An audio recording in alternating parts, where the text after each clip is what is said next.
Hey guys, I wanted to do a quick overview of this, I guess, OUKU brand. It's a Chinese brand head unit. It's a double-din head unit with DVD player, Android 4.2, touchscreen.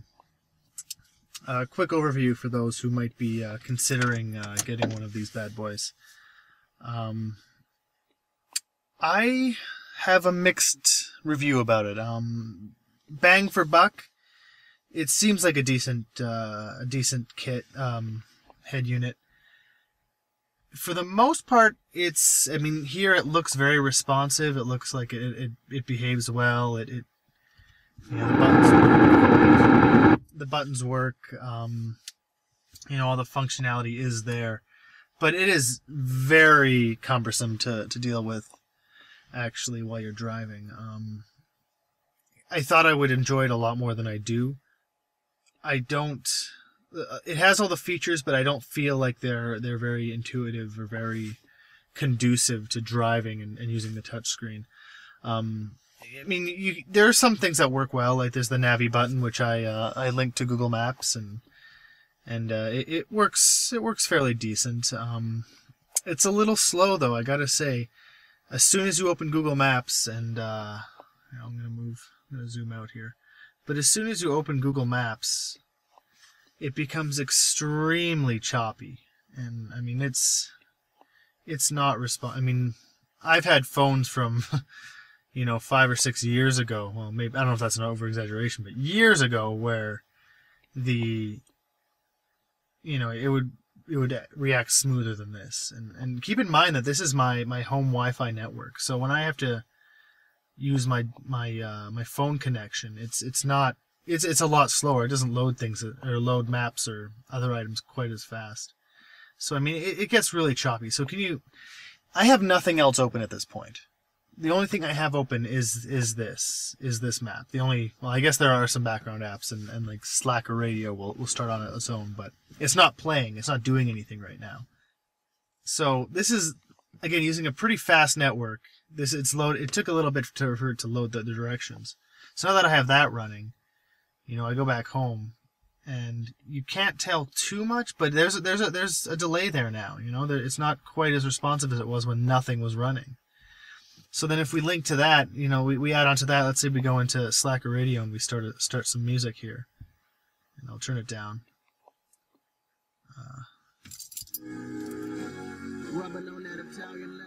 Alright, well, let's hope, I'm going to turn it down because of copyright issues with YouTube. But, so now we have that running, and let's open the actual app. So it's not just running on the background, it's got, full... So now I've opened Slacker Radio, and look how long I'm waiting for this to load. Sometimes if I don't have Google Maps open, it opens quite quickly. Well, comparatively quickly, I should say. But I'm gonna watch an ad. But it doesn't have the horsepower required to run multiple apps, well enough, in my experience. Again, here I am. I'm sitting here. I'm parked in my garage. I'm able to give it the attention it needs. But when you're driving, you don't want to have to be fooling around waiting for it to have you want to wait for it to respond, or where's my next turn? Oh well, this thing. Oh, where am I now? Oh darn. It happens more than you think if you're using GPS. I would also argue that this radio app, the FM radio app, is awful. To tune stations, they have you can do it by touch this way, but I mean, I guess it works with this as well, but it's just a terrible UI, and in my opinion, it's you can tap, like, oh, here, here's the whole spectrum of FM stations. I'm just gonna tap, or I guess this is AM, but I'm tapping just to get to certain spots, and I don't have them memorized.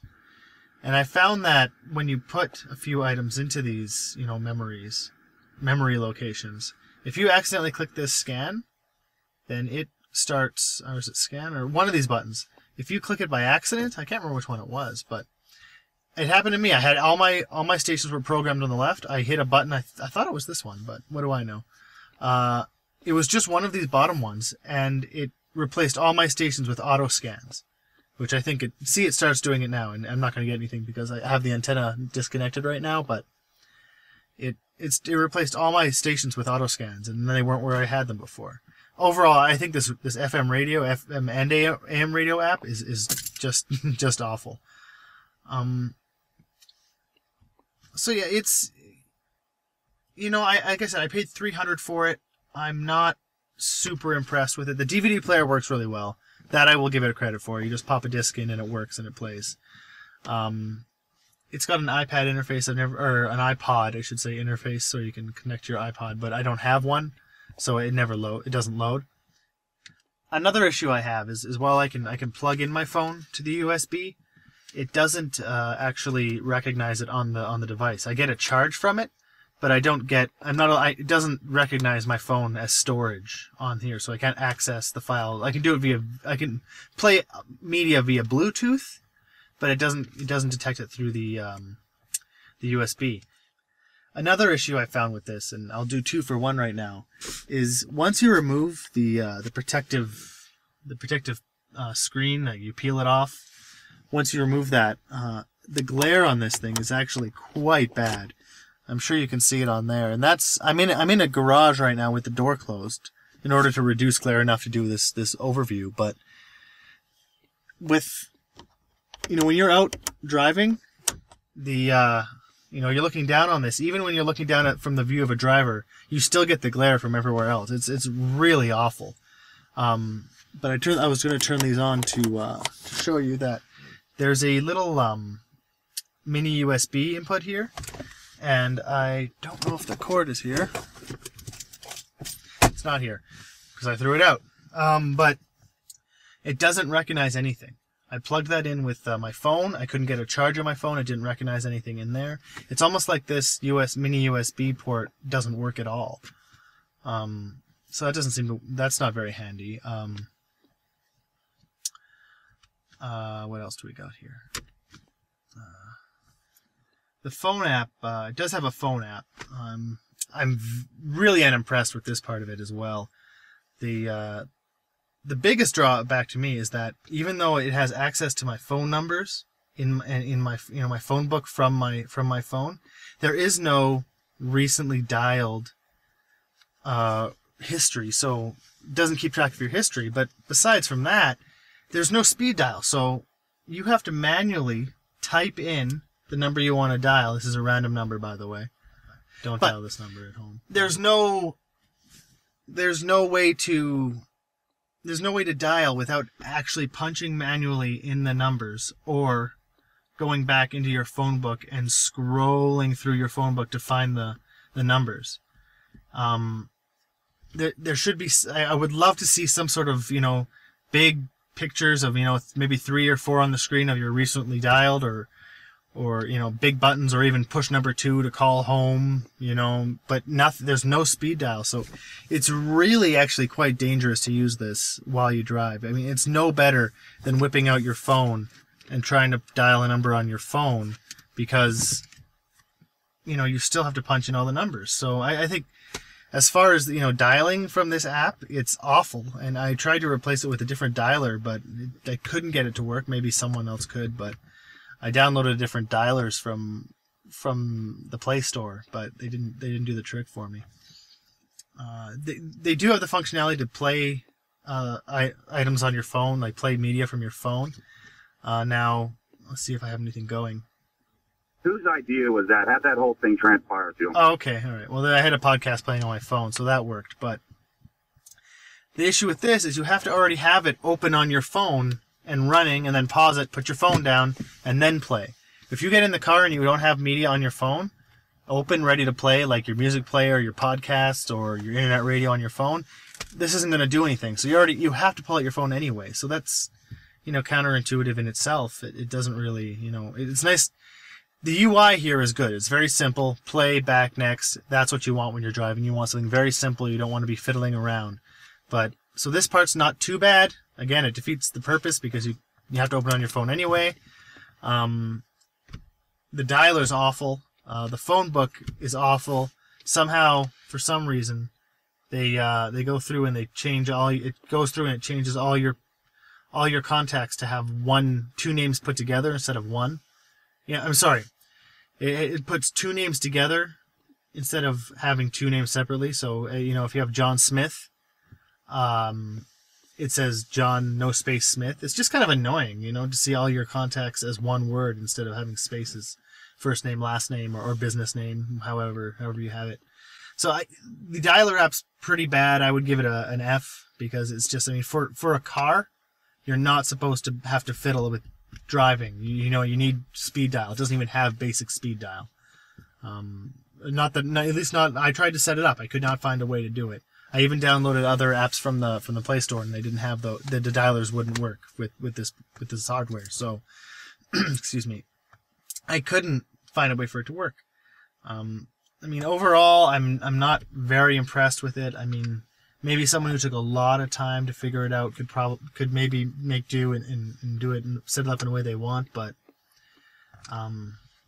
as far as the hardware goes with Android 4.2 and the stock apps that come with it, I'm not as excited as I was when I installed it to begin with. I will say that I am hauling it out and returning it to the seller today. I'm going to have to drive around with a big hole in my dash until my next one arrives, and I'll do a review on that one as well. But as far as the OUKU 4.2, I would say steer clear of it. You're going to laugh at me because all I'm doing is taking this out, paying $75 more and getting an Android 4.4, and that's, I guess we're going from Jelly Bean to Kit Kat, but it's supposed to be a better experience. And the main reason I'm doing that is the seller that I had, Funny in the Box. I had a terrible experience with them on eBay, and in the product itself, again, if you're expecting Android 4.2, sure, maybe you can make it work if this is what you like. If you can, I wouldn't go with it. I would try. I'm gonna try Android, like I said, Android 4.4, Android Kit Kat, and it's actually a different hardware as well. So it's got different. 4.4 is supposed to be a little more optimized, but I digress. I'm going off on a tangent now. Again, I'm not super impressed with this. It doesn't seem, when you have nothing running, it's fine, but once you start actually using it and trying to run Google apps any apps, but in my case, Google Maps at the same time as other apps, or even on its own, you can see there's no, the responsiveness when it comes to when it needs any type of horsepower, it just doesn't have it. So there you have it. OUKU, Android 4.2, Android 2DIN 6.2-inch touchscreen stereo. And I give it a D. I'd give it a D because it doesn't pass. You could make things work, but an F would be not working. I would give the dialer app an F. I would give the radio app an F. Just because you have to dial, and the radio app I think is just awful. I don't know what they thought they were doing here, but it's just terrible. The other aspects of it you can make work. They don't do it well, but they do get it done if you need in a pinch. I would highly recommend spending a little bit more and getting a Android 4.4 one. And my next one doesn't have a DVD player. I realized that I don't really want the DVD player. I want more screen size. So my next one is a 7-inch screen with no DVD player and a better optimized version of Android, which should run more smoothly. And forgot to do the specs on this item for you, so I just wanted to say that it does have a Cortex A9 dual core. There are ones available with a quad core, which I, again, say would probably be a better choice, and they're not that much more money, so I would seek one of those out. This has a gig of RAM. Again, I think the other ones also have a gig of RAM. That's pretty much a standard. The Android version's 4.2. I again would say 4.4 is probably the better way to go, and those are the vitals on it. And sorry about the sloppy editing here, but I figured I should share that information with you. All right, guys, thanks for watching, and I hope you enjoyed the review.